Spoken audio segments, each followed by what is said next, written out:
Hi guys, so ngayon mag-unboxing tayo ng UPS na nabili natin sa Shopee. Sa halagang 400 plus.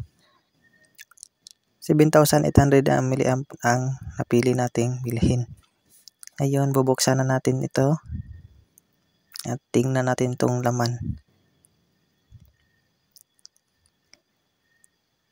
Ngayon, tatanggalin natin yung screw sa ilalim dahil bubuksan natin kung ano ang laman nito sa ilalim. Para malalaman natin kung legit ba ito. Tanggalin na natin yung dalawang screw at hugutin natin.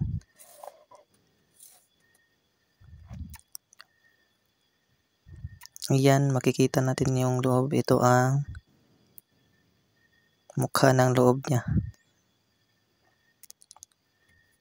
May 3 battery. So, removable para ang battery nito guys. So, pwedeng palitan pag masisira.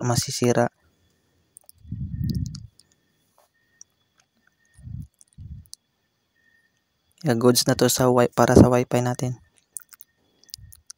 Kung gusto nyong bumili nito, maglalagay na lang ako ng link sa comment section.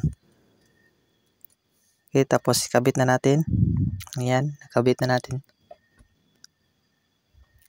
At susubukan natin yan mamaya kung ilang oras tatagal. At hanggang dito lang muna magtatapos yung video natin guys. Paalam!